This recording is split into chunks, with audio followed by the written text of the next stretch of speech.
देखो ये पार्ट 2 है क्वाड्रिलेटरल की प्रॉपर्टी का। इसमें डायगोनल की प्रॉपर्टी आ जाएगी एक्स्ट्रा, बाकी सब वही रहेगा। तो इसका मैंने अलग से बना दिया है। एक्सप्लेन करता हूँ मैं हर एक चीज़ को ताकि कोई डाउट ना रहे। देखिए पैरेललोग्राम, सबसे पहले पैरेललोग्राम में, इससे पहले वाले वीडियो में मैंने बताया था पैरेललोग्राम एक ग्रुप होता है जिसके नीचे क्या होते हैं, सारे मेंबर होते हैं। उन मेंबर का नाम होता है स्क्वायर, रेक्टेंगल, रोम्बस। और पैरेललोग्राम से ऊपर कौन होता है, क्वाड्रिलेटरल। क्वाड्रिलेटर के 3 पार्ट होते हैं, एक होता है काइड, एक होता है ट्रेपिज्म, जिसे आइसोस्केलेस ट्रेपिज्म भी कहते हैं। ठीक है, चलिए। तो पैरेललोग्राम के डायगोनल जो होते हैं, इससे पहले वाले में देखा था हमने कि एक दूसरे को बाइसेक्ट करते हैं। बाइसेक्ट का मतलब मैंने यहाँ पे लगा रखा है एक और, यानी कि ओ बी इक्वल होगा ओ डी के। बात समझ में आ रही है? ओ से लेके बी तक की डिस्टेंस, ओ से लेके डी तक की डिस्टेंस इक्वल होगी, और ओ से लेके ए तक की डिस्टेंस और ओ से लेके सी तक की डिस्टेंस इक्वल होगी। बाइसेक्ट का मतलब होता है टू इक्वल पार्ट। जैसे कि अगर ये पूरा ए सी 10 होगा तो 5 ये होगा, 5 ये होगा। सपोज ये ए सी 20 है तो 10 ये होगा और 10 ये होगा। ए सी 50 है, 25 ये होगा और 25 ये होगा। सेम बी डी के लिए भी एप्लीकेबल होगा। बिना प्रॉपर्टी के आप लोग इस एक्सरसाइज को नहीं कर सकते, स्पेशली 4D एक्सरसाइज को। इसलिए अच्छे से इसको समझिए। ओ बी अगर 5 होगा तो ओ डी भी 5 होगा। अगर ये ओ बी डी आपका 100 है तो 50 ओ डी 50 होगा, ओ बी भी 50 होगा। ठीक हो गया। ए सी और बी डी से डायगनल, डायगनली इस पॉइंट से मिलते हैं, ऐसे ऐसे बीच में क्रॉस करते हैं जहाँ पे एक्स बनता है। ये इनका इंटरसेक्टिंग पॉइंट हो गया ओ।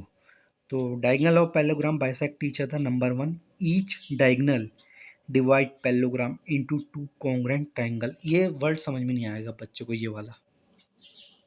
इसका मतलब क्या होता है? इसका मतलब क्या होता है, ईच कह रहा है यानी कि हर एक डायगोनल। इसको मैं थोड़ा सा एक्सप्लेन करता हूँ मैं। इसमें ये कह रहा है, जैसे कि आप ये लगा लीजिए, जैसे कि मैं बताता हूँ, जैसे ये है, ये कोई भी सपोज डेट ये रेक्टेंगल मैंने बनाया, इसका नाम मैंने दे दिया ए बी सी डी। तो यहाँ से मैंने एक डायगोनल खींचा, इसका नाम है बी डी। तो ये इसमें 2 ट्रायंगल बने, आप देखिए ए बी डी। एक ट्रायंगल मेरा क्या बना, एक बना ए बी डी और एक बना बी सी डी।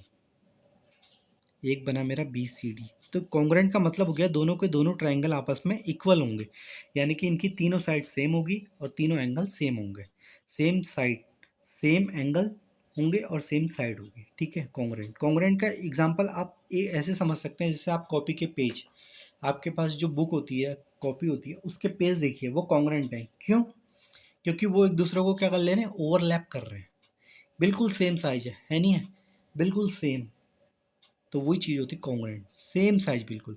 तो जितना ये एंगल होगा ये होता। अगर एक और आप डायगोनल खींच दोगे तो कितने बन गए, 1 2 3 4। तो इसका एरिया, ये वाला ट्रायंगल इसके इक्वल होगा। ये कहना चाह रहे हैं कॉन्ग्रुएंट मतलब कॉपी के पेज, ऐसा समझ लीजिए। एक दूसरे को ओवरलैप कर देते हैं, जैसे हमारे हाथ, हमारे दोनों हाथ भी क्या है, कॉन्ग्रुएंट है। ठीक है। अच्छा, तो ये पैरेललोग्राम के डायगोनल की प्रॉपर्टी, इसमें से एक मैंने ऑलरेडी इससे पहले डिस्कस कर दी थी। अब आती है रेक्टेंगल की। देखिए रेक्टेंगल में क्या कह रहा है, रेक्टेंगल को ध्यान से समझना। ये देखिए रेक्टेंगल ये होता है, रेक्टेंगल की दोनों साइड आपस की अपोजिट साइड इक्वल होती हैं, हर एक एंगल 90 डिग्री होता है। हर एक एंगल ये वाला diagonal of rectangle are equal. ध्यान रखना, रेक्टेंगल के डायगोनल आपस में क्या होते हैं, इक्वल होते हैं। यानी कि बी डी जितना होगा ए सी भी उतना ही होगा। सबके नहीं होते, स्क्वायर के भी होते हैं, और किसके होते हैं किसके नहीं होते, मैं एक्सप्लेन करके चल रहा हूँ। तो इसके डायगोनल क्या होते हैं, आपस में इक्वल होते हैं। डायगोनल बाइसेक्ट ईच अदर, ये तो करेंगे ही करेंगे। इससे पहले वाले वीडियो में मैंने बताया था, क्योंकि रेक्टेंगल किसका, किस ग्रुप का मेंबर है, ये पैरेललोग्राम के ग्रुप का मेंबर है। तो डायगोनल तो बाइसेक्ट करेंगे ही करेंगे भाई। जब पैरेललोग्राम के करते हैं तो ये भी तो उसी का पार्ट है। हाँ, इसमें ये पॉइंट ध्यान रखना, डायगोनल डायगोनल जब बाइसेक्ट करते हैं तो यहाँ पे 90 डिग्री नहीं बनता, यहाँ पे 90 डिग्री नहीं बनता। यानी कि आपका जो ए ओ बी एंगल है यहाँ पे 90 डिग्री नहीं बनेगा, कहीं पर भी 90 डिग्री नहीं बनेगा। तो डायगोनल नॉट बाइसेक्ट, बाइसेक्ट मतलब दो इक्वल पार्ट में तोड़ देते हैं एट 90 डिग्री। 90 डिग्री पे बाइसेक्ट नहीं करेंगे। तो ये इसकी हो गई रेक्टेंगल की प्रॉपर्टी। ठीक है, उसके बाद हम आते हैं स्क्वायर में। स्क्वायर में आते हैं, अब देखिए स्क्वायर की प्रॉपर्टी करते हैं। स्क्वायर की प्रॉपर्टी है आपकी ये, स्क्वायर की प्रॉपर्टी करते हैं। देखिए स्क्वायर में क्या कह रहा हूँ, स्क्वायर का मैंने बताया था सारी साइड इक्वल होती हैं इससे पहले वाले वीडियो में। Diagonal of a square, square के भी डायगनल क्या होते हैं, इक्वल होते हैं, बिल्कुल होते हैं, जैसे रेक्टेंगल के होते हैं A C equal B D. Diagonal of a square bisect each other at 90 degree, या फिर आप इसको राइट एंगल भी कह सकते हैं, यानी कि यहाँ पे 90 डिग्री बन जाएगा। अब यहाँ पे 90 डिग्री बनेगा तो ये वाला एंगल ऑलरेडी 90 डिग्री हो जाएगा। क्यों? क्योंकि ए सी आपकी क्या है, स्ट्रेट लाइन, स्ट्रेट लाइन पे क्या बनता है 180 का एंगल, या लीनियर पेयर भी कह सकते हो, या सप्लीमेंट्री भी कह सकते हो, कुछ भी कह दो। अब ये जितना होगा ये भी उतना होगा 90, क्योंकि वर्टिकली अपोजिट है, और ये जितना होगा ये भी, तो ये भी 90, ये भी 90, ये भी 90, ये भी 90, पूरा का पूरा कितना हो गया 360। लेकिन ये केस किस में नहीं था, रेक्टेंगल में नहीं था। तो diagonal of a square bisect each other and 90 degree, right angle कह सकते हो। अच्छा, अब diagonal of a square bisect interior angle. What is the interior angle? ये वाले अंदर के इंटीरियर एंगल, ये वाले अंदर के इंटीरियर, ये वाले अंदर के इंटीरियर, ये वाले अंदर के इंटीरियर। स्क्वायर के हर एक एंगल कितना होता है भाई, 90 डिग्री। तो 90 डिग्री यानी कि ये जो डायगोनल पड़ रहा है बी डी, इस 90 के दो इक्वल पार्ट कर देगा। ये पूरा 90 था, यहाँ से लेके ये पूरा 90 है, अगर इसका हाफ करेंगे तो 90 का हाफ कितना होता है 45। तो ये भी कितना हो जाएगा 45। ये कह रहा है, बात समझ में आ रही है? Diagonal of a square bisect interior angle, तो ये पूरा डी 90 है, तो 90 का हाफ कितना हो 45, यानी कि 90 के दो इक्वल पार्ट करेगा। कहोगे ये इसके भी करेगा, हाँ 45 ये भी होगा, 45 ये भी होगा। इसके भी करेगा, बिल्कुल करेगा। इसके भी करेगा, बिल्कुल करेगा, because each interior angle of square is 90 degree. तो ये अच्छी खासियत होती है इसमें। अब बात करते हैं, इतना समझ में आ गया होगा सभी के, ठीक है। जिसके नहीं समझ में आया वीडियो को दोबारा भी देख सकते हैं। उसके बाद हम बात करेंगे इसमें अब आपकी उसकी रोम्बस की। रोम्बस देखिए यहाँ पे लिखा है, ध्यान रखना, रोम्बस और स्क्वायर भाई भाई, ये वो जुड़वा भाई हैं जिनकी शक्लें नहीं मिलती, अगर शक्ल मिल जाती तो बात बन जाती। चलिए रोम्बस में देखते हैं, रोम्बस की भी सारी वही होती है जितनी प्रॉपर्टी है, लेकिन diagonal of rhombus are not equal. Diagonal rhombus के इक्वल नहीं है। क्यों नहीं है? क्योंकि थोड़ा साइड टेढ़ी हो गई ना, सीधी साइड के बन जाते हैं डायगोनल इक्वल, जैसे तुम्हारी रेक्टेंगल हो गई, स्क्वायर हो गई, लेकिन रोम्बस के नहीं होते हैं। तो रोम्बस के डायगोनल इक्वल नहीं होते। लेकिन एक चीज़ याद रखना, डायगोनल बाइसेक्ट तो करेंगे ही करेंगे, मेरी बात समझ रहे हो? ये पार्ट इसके इक्वल होगा, क्योंकि रोम्बस किसका मेंबर है, पैरेललोग्राम का। जब पैरेललोग्राम के करते हैं तो इसकी क्या मजाल इसके ना करें। तो ये ओ ए इक्वल होगा ओ सी के, ओ बी इक्वल होगा ओ डी के, ये तो करेगा ही करेगा। लेकिन diagonal of rhombus are not equal, diagonal equal नहीं होंगे भाई, ये ध्यान रखना। Diagonal of a rhombus bisect each other at 90, बिल्कुल, क्योंकि स्क्वायर का ही भाई भाई होते हैं स्क्वायर और रोम्बस, तो कुछ प्रॉपर्टी तो उसकी भी फॉलो करेगा। तो यहाँ पे 90 बनेगा, फिर ये 180 बन जाएगा, तो ये भी 90 हो गया, ये भी 90, ये भी 90, पूरा का पूरा यहाँ से पूरा सर्कल कितने का बन जाएगा, ऐसा 360 का बन जाएगा, ठीक है। अच्छा अच्छा, the diagonal of a rhombus bisect the interior angle, बिल्कुल करेगा, इंटीरियर एंगल को भी बाइसेक्ट करेगा। लेकिन आपको ध्यान रखना है, रोम्बस का हर एक एंगल 90 डिग्री नहीं होता। तो यहाँ पे जैसे स्क्वायर बना रहा था 45, ये 45 नहीं बनाएगा। आपको कहोगे कितना बनाएगा, कितना बताएगा, हम ये नहीं कह सकते, क्योंकि पूरे का सम 360 होता है, लेकिन हर एक का कितना होता है ये रोम्बस में नहीं पता, यानी कि 90 डिग्री नहीं होता। तो ये कितना होगा हम नहीं कह सकते, लेकिन हम इतना कह सकते हैं कि इसके डायगोनल बाइसेक्ट करते हैं। सपोज डेट आपको मान लीजिए क्वेश्चन में ऐसा दिया होगा, अगर ये 50 दिया होगा तो आपको इसको भी 50 मानना पड़ेगा, ठीक है। तो ध्यान रखना, रोम्बस जो होता है स्क्वायर की दो प्रॉपर्टी को आपस में इंक्लूड करता है। एक तो ये वाली हो गई जो डायगोनल बाइसेक्ट करते हैं 90 डिग्री पे, और द डायगोनल्स ऑफ इस रोम्बस बाइसेक्ट इंटीरियर एंगल। अब इससे पहले वाले में 45 था, लेकिन क्यों? क्योंकि यहाँ 90 था, अब यह एंगल पता ही नहीं है, पता होगा तो निकाल देंगे। जैसे मान लीजिए सपोर्ट ये 60 हो जाए, 60 डिग्री आपको दिया है पूरा, तो 60 में 30 ये होगा, 30 ये होगा। समझ में आ रही बात? इसको कहते हैं बाइसेक्ट। ईच इंटीरियर, यहाँ पे लिखा भी है मैंने, देखिए साफ, each interior angle not equal 90 degree. तो ये रोम्बस की क्वालिटी होती है, ध्यान रखना। तो ये रोम्बस का भी हो गया आपका, ठीक है। तो रोम्बस में ज़्यादा कुछ नहीं है, रोम्बस और वो भाई भाई होते हैं आपस में, रोम्बस और स्क्वायर आपस में भाई भाई। तो कुछ प्रॉपर्टी वो उसकी लेगा और कुछ प्रॉपर्टी वो उसकी फॉलो करेगा। अच्छा, अब आते हैं आपके रोम्बस। ये पैरेललोग्राम सारे हो गए, रेक्टेंगल मैंने बता दिया और स्क्वायर रोम्बस मैंने बता दिया। अब आता है आपका काइट का, यानी क्वाड्रिलेटरल के पार्ट। क्वाड्रिलेटरल के भी तो डिस्कस करेंगे, तो करते हैं चलिए। क्वाड्रिलेटरल के ये है, देखिए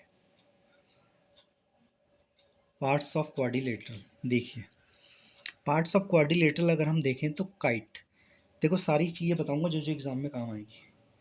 काइट ये होती है जिसकी दो एडजेसेंट साइड अनइक्वल, ये वाली दो साइड तो इक्वल होंगी, दो साइड ऊपर वाली दो नीचे वाली दो इक्वल होंगी। अच्छा, two adjacent side A D and D C, A B and B C are equal.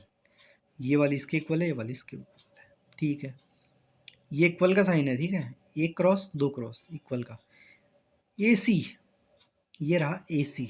अब ये उल्टा टी है। उल्टा टी का मतलब कि क्या होता है भाई? उल्टे टी का मतलब होता है 90 डिग्री, जिसे हम कहते हैं परपेंडिकुलर। परपेंडिकुलर, तो ए सी परपेंडिकुलर बी डी, तो बी डी अगर आप देखें तो ये परपेंडिकुलर, यानी कि यहाँ पे 90 डिग्री बन रहा है। और गौर से अगर देखें तो डायगोनल यहाँ पे 90 डिग्री पे इंटरसेक्ट कर रहे हैं। Angle between equal unequal side are equal.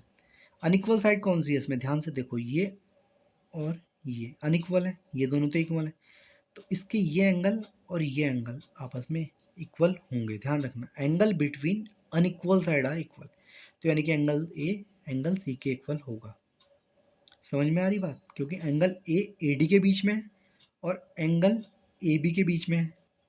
A B और ए डी के बीच में ही तो है। एंगल सी डी और बी सी के बीच में है। ठीक होगी बात? अच्छा, अब आगे पढ़ते हैं चलिए। अब वो कह रहा है लॉन्ग डायगनल। लॉन्ग कौन सा है इसमें भाई? कोई भी बता देगा। लॉन्ग लंबा वाला डायगनल ये है। बाइसेक्ट स्मॉल डायगनल, देखो बाइसेक्ट लिखा है यहाँ पे, यानी कि स्मॉल, ये जो बड़ा वाला डायगनल है बी डी, स्मॉल वाला ए सी, तो स्मॉल वाले के दो इक्वल पार्ट कर रहा है, तभी यहाँ पे देखिए ऐसे लगा है हमने। तो long diagonal bisect small diagonal, long diagonal is B D and small diagonal is A C at 90 degree. तो ये देखिए 90 डिग्री। ध्यान रखना, एंगल एक दूसरे को बाइसेक्ट नहीं करते यहाँ पे। Diagonal of parallelogram not bisect each other, बल्कि बड़ा वाला जो लॉन्ग डायगनल होता है वो स्मॉल वाले को बाइसेक्ट करता है, क्योंकि काइट एक पैरेललोग्राम नहीं है। ध्यान रखना, kite not a parallelogram, kite is a part of quadrilateral, ठीक है। तो यहाँ पे दोनों के दोनों डायगनल बाइसेक्ट ईच अदर नहीं करते हैं। बड़ा वाला है जिसकी लेंथ ज़्यादा होगी वो स्मॉल वाले को बाइसेक्ट करेगा। समझ में आ रही है बात? तो स्मॉल वाला बाइसेक्ट होता है कितने डिग्री पे? 90 डिग्री पे, ठीक है। अच्छा, और क्या है? Diagonal not bisect each other, ये मैंने बताया भी। वाई बी, वाई का मतलब क्यों? क्योंकि ये एक पैरेललोग्राम नहीं है, और वैसे भी कहाँ किस एंगल से बाइसेक्ट करेंगे? कर ही नहीं सकते, वो तो पैरेललोग्राम के ही करते हैं। एंगल बिटवीन इक्वल साइड, देखिए अनइक्वल साइड के एंगल इक्वल होते हैं, ध्यान रखना, अनइक्वल इक्वल, और ये इक्वल साइड क्या आ जाएंगे? तो ये एंगल बिटवीन इक्वल साइड के बीच के कौन एंगल है? एंगल एक ये है और एक एंगल ये, यही तो एंगल है B O D.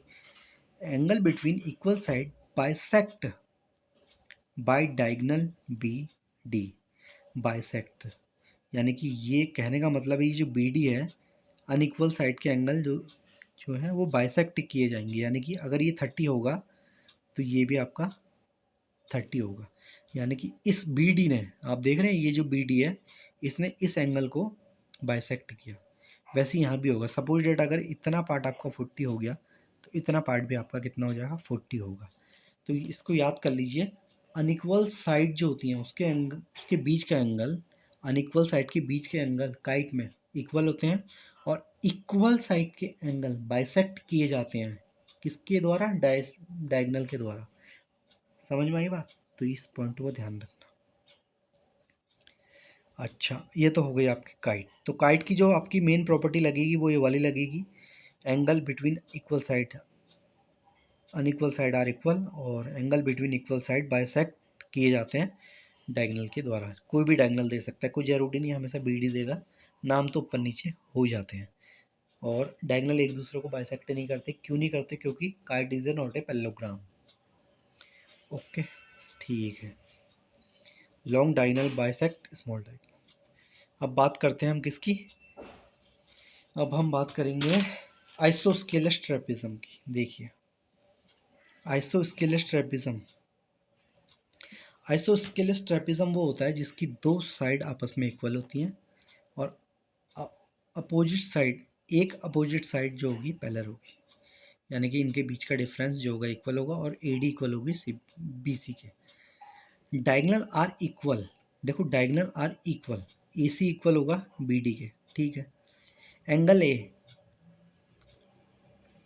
Plus angle D are supplementary angle. अब देखो दो लाइन ही पैरेलल हैं, जैसे दो लाइन पैरेलल होती है तो उनके बीच का ये एंगल क्या होता है? कोई इंटीरियर 180 तो बनता है। जब दो लाइन पैरेलल होती है, ट्रांसवर्सल काटती है, तो ये दोनों इंटीरियर क्या कहलाते हैं? 180 को इंटीरियर एंगल कहलाते हैं। 7th में पढ़ के आए हैं सब, 6 में पढ़ी होगी। तो ये 180 होता है, 180 का मतलब सप्लीमेंट्री हो गया। तो angle A plus angle D, angle B plus C, को इंटीरियर सप्लीमेंट्री एंगल। ये एंगल ए, ये एंगल डी, ये एंगल बी, ये angle C. Opposite angle are not equal, ध्यान रखना इस आइसोस्केलस ट्रेपेजिज्म में अपोजिट एंगल इक्वल नहीं होंगे, ये वाले वो तो पैरेललोग्राम में होंगे, ये पैरेललोग्राम थोड़ी ना है। Isosceles trapezium is the part of quadrilateral, समझ में आ रही बात? तो इसमें नहीं होंगे, अपोजिट एंगल इक्वल नहीं होंगे। तो कौन सा एंगल इक्वल होंगे? एंगल इक्वल होंगे बेस एंगल। एडजेसेंट कहना सही नहीं होगा, एडजेसेंट मत लगाइए, आप उसमें कंफ्यूज हो जाएंगे। बेस एंगल इक्वल होते हैं, बेस मतलब जो ये नीचे वाले हैं, ये जो बेस में है, मतलब बेस, ये बेस बन गया और यहाँ से देखेंगे तो एक बेस ये बन रहा है, तो डी और सी के इक्वल होगा, यानी कि ए और बी एंगल इक्वल होंगे, ए और बी और सी और डी एंगल आपस में क्या होंगे? इक्वल होंगे। इसको कहते हैं बेस एंगल। तो मोस्टली आपकी ये प्रॉपर्टी काम आएगी, बेस एंगल वाली और एक कोइंटीरियर एंगल वाली, और डायगनल इक्वल होते हैं। तो अब जितना मैंने ये बताया डायगनल फाइनल ये सब आपके मिक्स हो गया होगा, तो इसकी थोड़ी सी मैं समरी टाइप की बता देता हूँ फाइनल, कि किसमें क्या होता है, ठीक है, ताकि आपको कंक्लूजन करने में आसानी रहे। तो फाइनल समरी आती है आपकी, देखिए फाइनल समरी मैंने यहाँ पे लिख लिया, आप भी इसको लिख लेना किसी कॉपी वगैरह में। डायगनल बाइसेक्ट ईच अदर, तो डायगनल किस में बाइसेक्ट करते हैं? रेक्टेंगल में, स्क्वायर में और रोम्बस में। क्यों? क्योंकि ये पैरेललोग्राम के पार्ट है। Diagonal bisect each other at 90 degree, square में करेंगे और रोम्बस में करेंगे। कहोगे काइट में भी तो 90 पे करता था, 90 पे डायगनल थोड़ा बाइसेक्ट करते हैं। काइट का भी मैंने लिखा है यहाँ, देखिए one diagonal bisect small diagonal at 90 degree, only kite, only kite not each other, लिखा भी है only one diagonal bisect small other diagonal at 90 degree, only kite not each other. मैं कह रहा हूँ diagonal bisect each other and 90, square and rhombus. Equal diagonal किसके होंगे? Rectangle के होंगे, स्क्वायर के होंगे और किसके होंगे? आइसोस्केलस ट्रेपेजिज्म के होंगे। डायगनल बाइसेक्ट इंटीरियर एंगल है, स्क्वायर के करेंगे, स्क्वायर रोम्बस भाई भाई। बेस एंगल इक्वल होंगे आइसोस्केलस ट्रेपेजिज्म में। तो ये पूरी इस चैप्टर की समरी जो मैंने सेकंड प्रॉपर्टी बताई आपको, उसका ये पूरा कंक्लूजन निकला है। तो इस चीज़ को आपको माइंड में रख के चलना है, वो तो मैंने एक्सप्लेन किया ही किया है, इसके बिना आप क्वेश्चन को नहीं कर सकते। तो पहले प्रॉपर्टी को अच्छे से माइंड में रखिए, कोई डाउट होता है तो आप कमेंट वगैरह में पूछ सकते हैं, और उसके बिना ये एक्सरसाइज आप नहीं कर सकते। बाकी किसी का कोई क्वेश्चन हो तो वो भी वो मेरे को बता सकता है, भेज सकता है, मैं कोशिश करूँगा कि आंसर दे पाऊँ। सबका आंसर तो देना पॉसिबल नहीं हो पाता है, लेकिन फिर भी कोशिश करेंगे। जिसको समझ में नहीं आएगा दोबारा देख लेना वीडियो को, लेकिन ये समरी ध्यान में रखना, ये समरी काम की है काफ़ी, इसके बिना आप क्वेश्चन नहीं कर सकते। डायरेक्ट एक्सरसाइज में जब मत करिए, पहले कंसेप्ट को समझिए, ऐसा हो रहा है तो क्यों हो रहा है, क्या के लिए किया जा रहा है, अदरवाइज़ फिर आप फंसते रहोगे, कन्फ्यूज़ ही रहोगे फिर आप पूरे एग्ज़ाम भर में।